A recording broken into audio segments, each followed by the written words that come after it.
arrived home for Christmas from a medical deployment and asked my 9-year-old son if the $5,000 I sent each month was enough for him.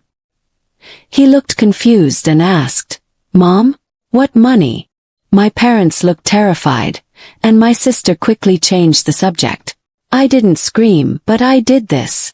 The airport smelled like cheap coffee and too much sanitizer, but to me it was the sweetest scent in the world. After 6 long months on a medical deployment overseas, I was finally home for Christmas. My bags were heavy, my uniform wrinkled, but my heart was lighter than it had been in months. I could feel Jaden's excitement even before I saw him. He was running toward me, backpack bouncing, eyes wide with pure joy. He collided with my legs and wrapped his tiny arms around me, laughing. "Mom, you're home. I missed you." I hugged him back as tightly as I could, holding in the exhaustion that clung to my bones. "I missed you too, baby," I whispered. We walked to the car, chatting about school and the Christmas decorations he'd helped Dad put up. I smiled at every story, every proud announcement about his grades and his soccer games. I had missed so much. The school plays, the doctor's appointments, the late-night homework help. But I sent money. Always money. Every month, without fail, $5,000 straight from my deployment pay to cover everything. Tuition, bills, clothes, even a little allowance. I thought that was enough. I thought I was doing the right thing. We pulled up to my parents' house, the one I grew up in. Its walls were lined with familiar photographs. Birthdays, graduations, vacations, a perfect, happy facade. But as soon as I stepped inside, I felt it. That odd tension in the air that always made me pause. My parents were sitting in the living room. Evelyn, my mother, gave me a weak smile. Clarence, my father, looked unusually stiff, eyes darting as if measuring my every move. Kayla, my younger sister, hovered near the kitchen doorway, pretending to busy herself with holiday preparations. "Mom, look who's here," I said cheerfully, setting my bags down. Jaden ran ahead to show off the cookies he had baked at school. My parents greeted me with hugs that felt practiced, almost hesitant. It was subtle, but I noticed. Always noticed. After settling in, I decided to check on something important. I crouched down to Jaden's level and asked softly, "Sweetheart, is the $5,000 I've been sending each month enough for you?" He froze. His brow furrowed. "Mom, what money?" The world shifted in that instant. I felt my chest tighten, a strange mix of confusion and horror washing over me. Jaden, my own child, didn't know anything about the money I had been sending for him, for his comfort, his school, his life. My parents' faces paled. Evelyn clutched the arm of her chair, while Clarence's lips pressed into a hard line. Kayla, ever the deflector, immediately jumped in. "Oh, look at the tree, Tasha. The lights are all twinkly this year." I didn't scream. I didn't yell. Instead, I took a slow breath and let my eyes sweep across the room. Their reactions told me everything I needed to know. My parents had hidden this from my own son. My sister had known and had been complicit in keeping him ignorant. And for what? The questions raced through my mind. Who else knew? Where did the money go? Why wasn't it helping Jaden? I decided right then, no sudden outbursts, no dramatics. I had to observe, gather facts, and confront this with the weight it deserved. Jaden, oblivious to the undercurrents, smiled up at me and tugged my hand. "Mom, can we open one present?" I nodded, forcing a smile. "Of course, baby." As the day went on, I watched quietly. My parents avoided eye contact, whispering to each other when they thought I wasn't looking. Kayla followed my every move, clearly nervous. And the more I observed, the more I realized how deep this deception ran. I excused myself to the kitchen. Kayla was there, pretending to wash dishes. "Kayla, do you know where the money I sent for Jaden went?" I asked gently. She froze, water dripping from her hands. I don't know what you mean," she stammered. I let her stew in that silence for a few moments. "Kayla, I'm asking you because Jaden doesn't know. And I need answers." Her eyes darted to the floor. "Mommy, I mean, the money. It's complicated. Complicated.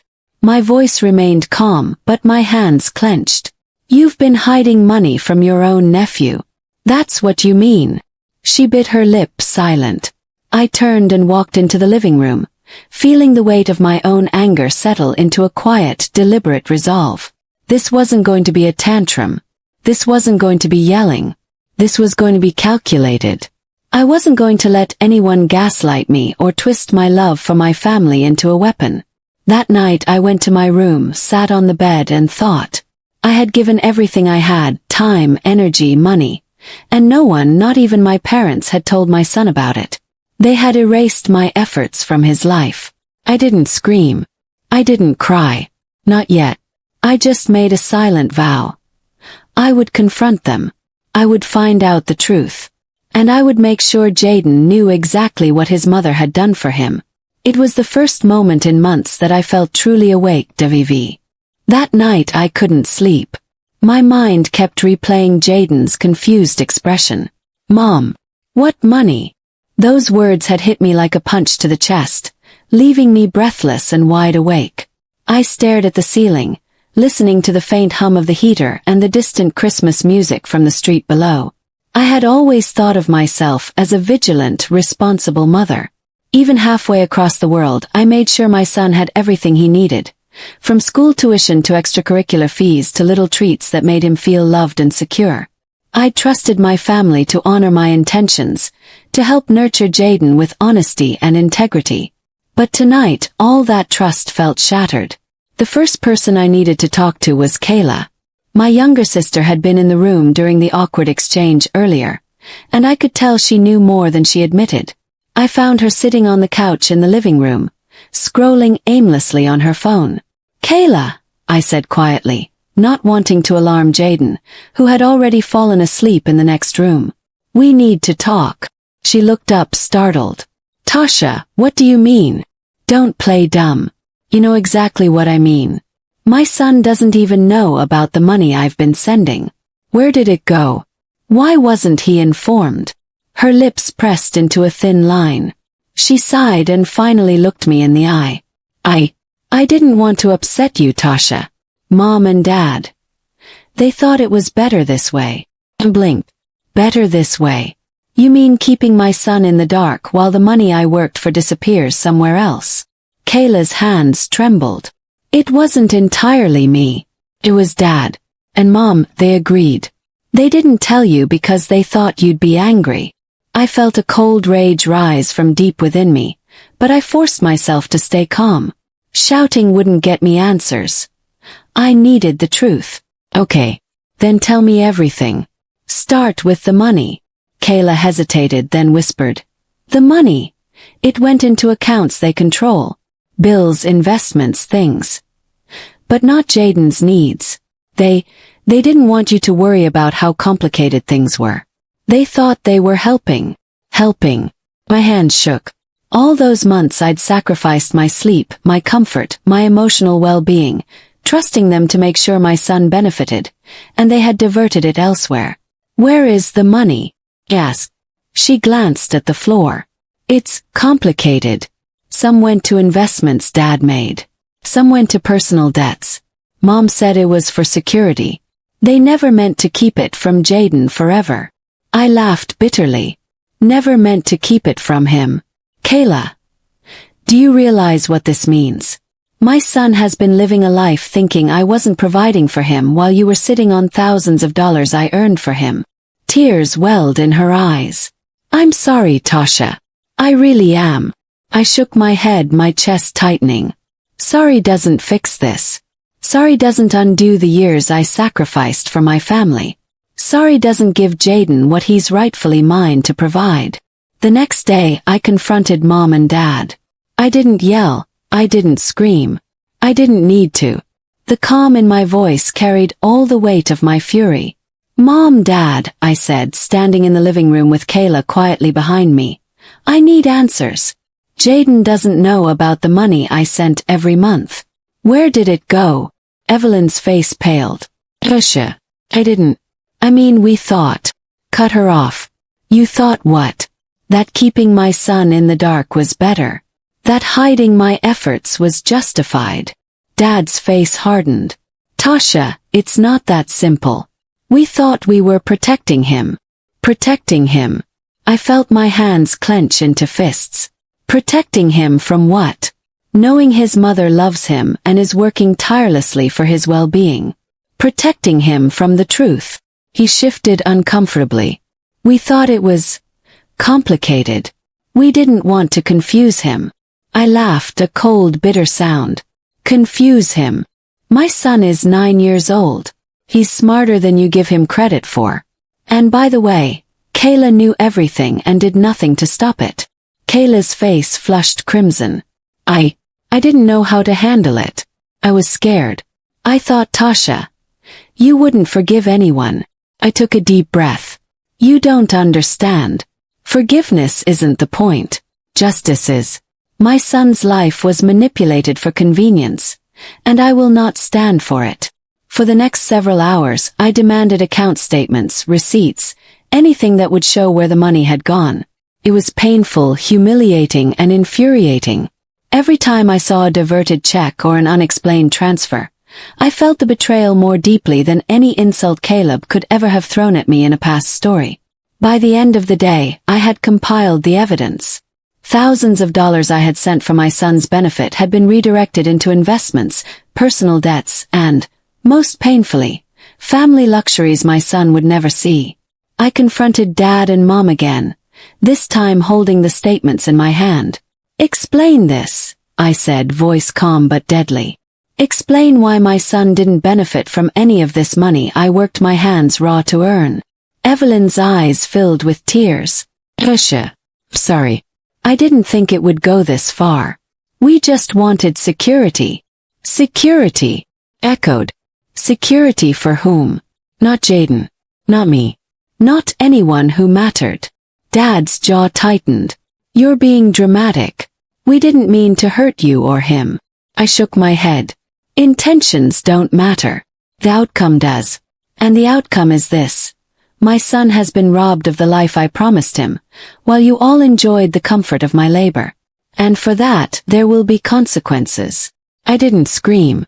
I didn't yell. I simply left the room, closing the door behind me. That was the first step, establishing boundaries. Over the next few days, I began taking legal steps to reclaim control over Jaden's finances. I contacted my financial advisor overseas to freeze any transfers going to my parents. I redirected future funds directly into a trust account for my son, ensuring that my money would only serve its intended purpose. It was empowering. For the first time in months, I felt in control again. And the look of fear in my parents' eyes when they realized I wasn't backing down was almost satisfying. Kayla approached me one evening, timidly. Tasha, I'm scared. What if they hate you? I smiled softly. They can't take away my love for Jaden. That's what matters. And if they hate me, that's their problem, not mine. For the first time, I realized something important. Protecting my son didn't mean preserving my parents' illusions. Protecting my son meant standing firm, even if it meant breaking family bonds I once thought were unbreakable. The days following my confrontation with Mom and Dad were some of the hardest I've ever faced. I wasn't just dealing with betrayal, I was dealing with their denial, their gaslighting, and, for the first time, the real possibility that protecting my son meant standing alone. When I walked into the living room that morning, I could feel their eyes on me, calculating, fearful, defensive. It was almost as if they were expecting me to crumble under the weight of anger and disappointment. But I didn't. Not anymore. Mom, Dad, I said calmly, setting a folder of documents on the coffee table. This is the truth. Every dollar I sent for Jaden, where it went, and why he never saw any of it. I want answers. Evelyn gasped softly. Clarence's jaw tightened. Kayla shifted uncomfortably. Mom started, but I held up my hand. No more excuses. No more stories about protection or security. I am asking one question. Why was my son kept in the dark about money I earned for him? Dad opened his mouth, then closed it again. Silence filled the room, thick and suffocating. I could almost feel their discomfort radiate. You've been taking it? Asked, voice low but firm. Evelyn's eyes filled with tears.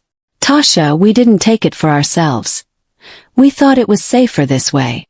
Safer? I repeated, incredulous.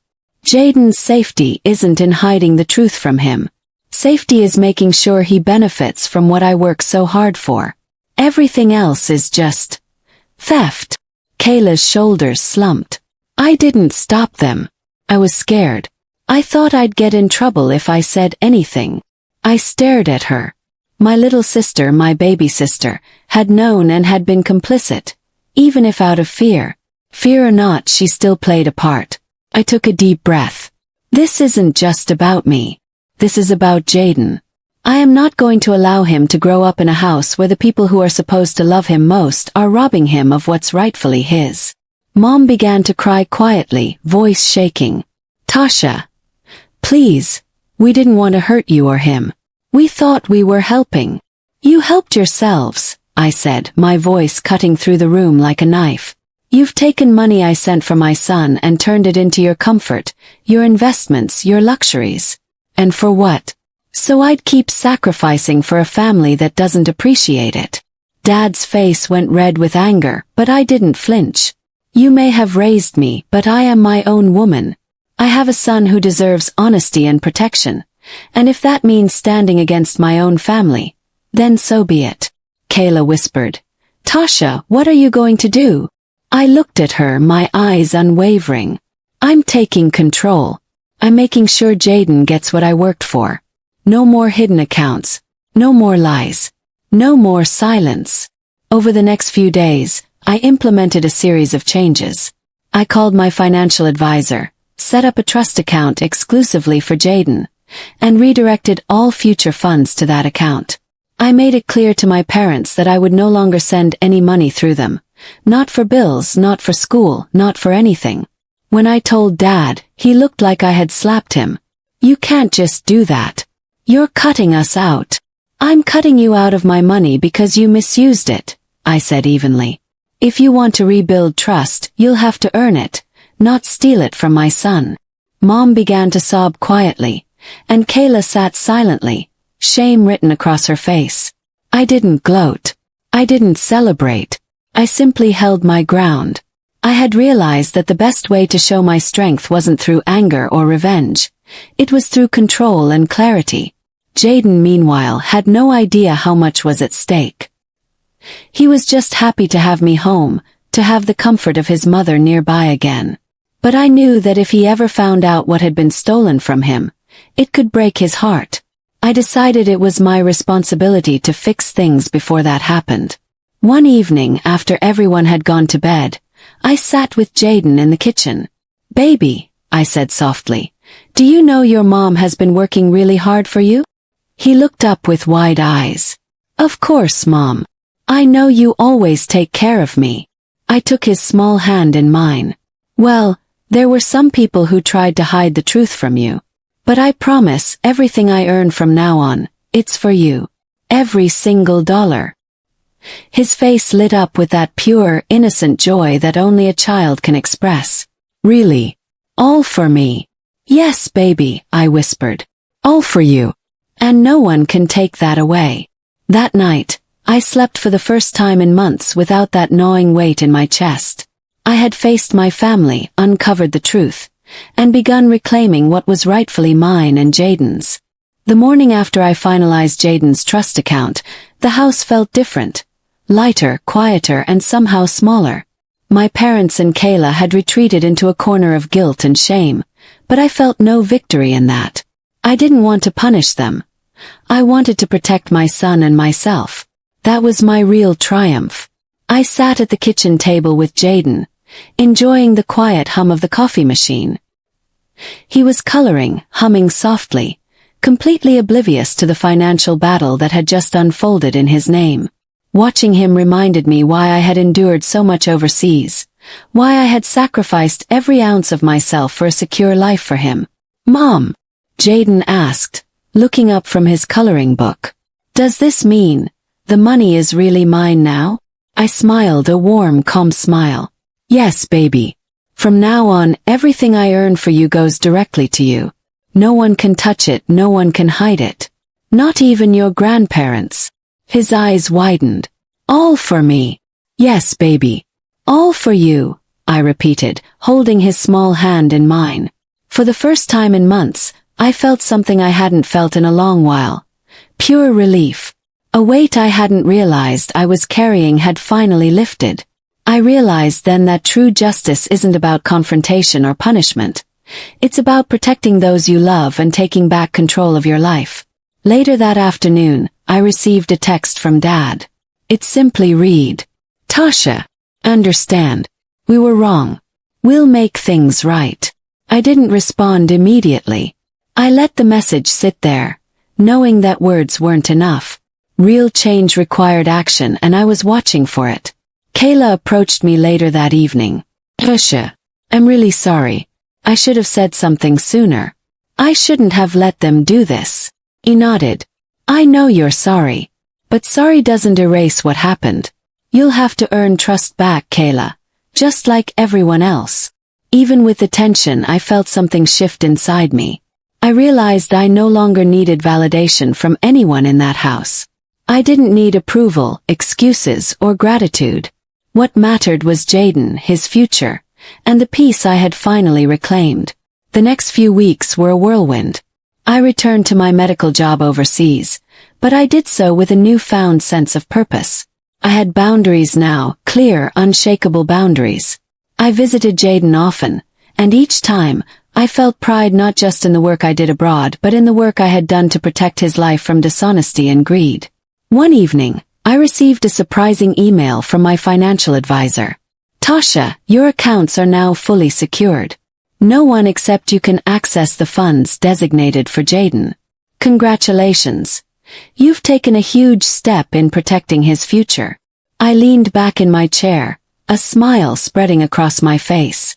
I felt powerful in a way I hadn't felt in years. The betrayal of my family had forced me into a position I never asked for. And yet, here I was, stronger than ever. The turning point came unexpectedly. One Saturday morning, I received a video call from Jaden. He was holding a small piggy bank, beaming from ear to ear. "Mom, I'm saving my money," he shouted. I laughed, tears prickling my eyes. "That's amazing, baby. You're learning to be responsible already." He hugged the piggy bank tightly. "I want to make sure I never run out, Mom. Just like you always worked to make sure I had enough." My heart ached, both from pride and sorrow. I had given him so much, time, sacrifice, love, and yet my own family had tried to distort it. But seeing him so innocent and determined reminded me why I had fought so hard. Weeks later, Dad and Mom finally made a visible effort to reconcile. Dad sent me a formal apology letter, and Mom called regularly to check on Jaden. Kayla even started helping me manage small tasks to ensure everything was running smoothly. But I didn't rush back into familial closeness. Trust, once broken, couldn't be restored overnight. Instead, I chose measured involvement. I was protective but fair, guiding my family to understand that the peace we were rebuilding had rules: honesty, transparency, and respect. The Christmas that followed was quiet but meaningful. Jaden and I decorated our small apartment together. His laughter filling the rooms, a stark contrast to the tense atmosphere I remembered from the previous years. I realized something important. Peace isn't about perfect circumstances. It's about control, clarity, and the ability to protect the ones you love. A year after that confrontation, I received a message from my father. "Tasha, Jaden received his first scholarship. Thank you for everything you did. We see now how hard you worked, and how wrong we were to interfere." I smiled at my phone. I didn't respond immediately. I just looked at Jaden playing with his toys and whispered, "You see, baby? We did this together." It wasn't about gratitude anymore. It was about justice. Not the kind delivered through anger or revenge, but the kind that comes from reclaiming control, standing firm, and ensuring those you love are safe. In that moment I felt free. Free from guilt, free from manipulation, free from a family that had once used me as a convenience. And for the first time I felt a quiet kind of victory, the kind that doesn't need applause or recognition, only self-respect and peace. Years later I would tell Jaden this story, not as a tale of betrayal, but as a lesson in strength. I would explain to him that love sometimes requires courage, sacrifice, and the ability to say no to even those who claim to love you. Because in the end, justice isn't about punishment. Justice is about protecting what matters most, and I had done that. I had protected Jaden. I had protected myself. And that, more than anything else, was worth every sleepless night, every moment of heartache, and every ounce of struggle I endured. I didn't scream that Christmas. I didn't yell and I didn't cry. At least not loudly. But I acted. I acted with intention, with courage, and with love. And that is how I turned betrayal into justice.